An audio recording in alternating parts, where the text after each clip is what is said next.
All right, let's dive into a story that's, well, it's about a young man who's destined to become humanity's absolute worst nightmare. You gotta imagine this, a world where dreams and nightmares aren't just in your head, they're real places, locked in this eternal, brutal war. And right at the center of it all, one person, born from both sides. This is the wild world of the Dreamweaver. This line right here, this is the key to understanding the entire conflict. See, the big bad, Xanfar, he isn't some monster people just run away from. No, he represents a nightmare that, deep down, humanity secretly wants. It's a dream with no rules, no conscience, where you can do anything you want. And that is what makes him so unbelievably dangerous. So let's meet our hero, or well, anti-hero. This is Xan Nightbane. He's just 19 years old, and his entire life he's been living under the weight of this awful prophecy. The thing is, he's not the chosen one who's going to save the world. Nope, he's the one who's supposed to end it. Okay, so what even is a Dreamweaver? Well, in this universe, there's this one huge sacred law. People from the dream world and people from the nightmare world can never mix their blood. Ever. But Xan's parents? Yeah, they totally broke that rule. His dad is the Nightmare King himself, and his mom is the Princess of Dreams. Their forbidden love created him, the one and only Dreamweaver. And these two worlds, man, they have been locked in this brutal war for ages. On one side, you've got the dream world, all light, order, and hope. And on the other, the nightmare world, which is all about darkness, chaos, and fear. And Xan, he was born with a foot in both realms, making him this walking, talking paradox right at the heart of this massive cosmic fight. So, the prophecy is pretty grim. It says a kid born of both light and darkness will carry the mark of the Dark Lord Xanfar and just plunge everything into an endless night. But, and this is a huge but, there's a loophole, a single ray of hope. His mother, in this final act of love, gave him a choice. He gets to decide, embrace the light or give in to the darkness. Everything, literally everything, hangs on what he picks. So how do you fight a prophecy, right? How do you stop the inevitable? Well, for the last year, Xan's been on this absolutely desperate quest. Turns out, when he was born, 7 ancient souls of evil got unleashed. So his mission has been to hunt them down, defeat them, and get back the elemental stones that seal them away, all in a mad dash to stop Xanfar from ever waking up. And listen, these weren't just your average monster fights, no way. Each evil soul he faced was a spiritual test. To beat them, he had to become their total opposite.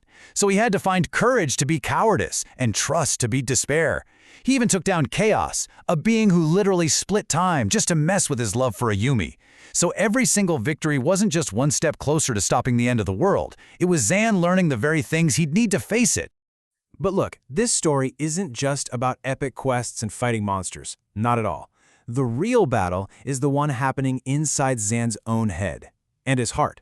It's all about these super complicated, messy relationships in his life. We're talking love, lies, betrayal, and trying to figure out who you even are when the universe says you shouldn't exist in the first place. I mean, just put yourself in this situation for a second. What if the person you loved more than anything was the same person who murdered the only family you ever had? Because that is the impossible situation at the core of Xan's relationship with the Dream Knight, Ayumi. The man who raised Xan, his foster grandfather, was killed. And the killer, it was her. And the craziest part, they both knew it, and they both tried to hide it from each other while they were falling in love. Talk about complicated. And Xan himself just lays it out perfectly here. Their whole relationship was built on these two gigantic, soul-crushing secrets. On his side, he had to hide that he was destined to destroy her entire world.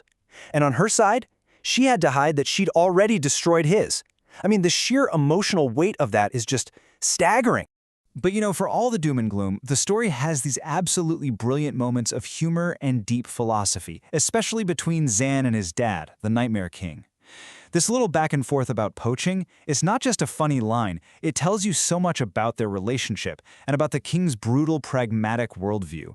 It's this whole morality that basically says, hey, survival and feeding people, that's way more important than man-made rules. And this is a crucial piece of lore. We find out his dad's real reason for sending him to the human world. It wasn't to protect his life. The Nightmare King was actually winning the war.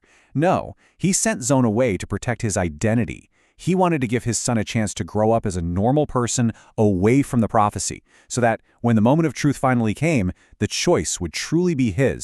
But of course, despite all their efforts, the quest, the battles, all that personal growth, it just wasn't enough. The clock finally runs out. The forces of darkness make their big move, and the one fight they were all desperately trying to avoid, well, it's here. And man, things just escalate incredibly fast. It's like a ticking clock to disaster. At midnight, Xanfar issues an ultimatum threatening Zan's mother. By dawn, the Dream Knights, the good guys, are brainwashed and they steal all the stones. By dusk, Zan and Ayumi are in a frantic race to the dream world to stop the ritual. And by night, it's over. It's too late. The gate opens and he's free. So when Xanfar finally shows up, wow, the reveal is just chilling.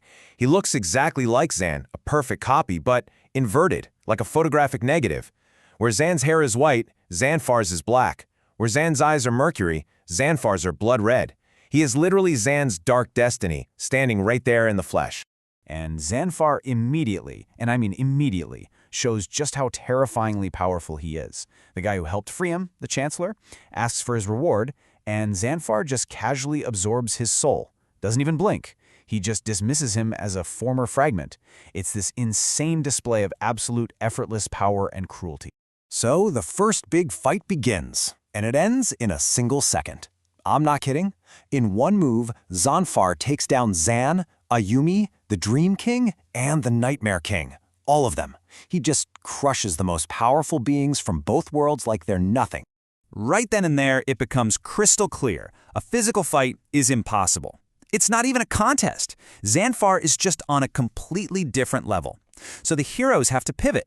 They're forced to come up with a whole new plan, one that has nothing to do with swords or strength, but something much, much deeper. And you know who sums it up perfectly? The Nightmare King. He basically says, we refuse to fight the devil with his own tools.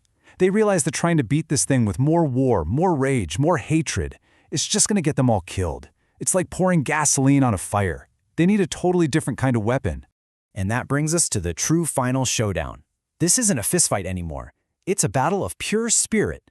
It's Zanvil, the beautiful dream, versus Xanfar, the deplorable dream. It's forgiveness against hatred, truth against lies.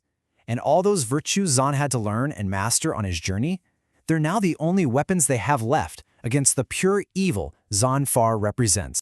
Which leaves us with the one final mind-bending question. If strength and swords are useless, how in the world do you defeat a nightmare that you secretly want? A nightmare that represents the darkest, most twisted desires hidden inside every single one of us. How do you win a war against your own worst impulses? That is the real battle at the very heart of Dreamweaver.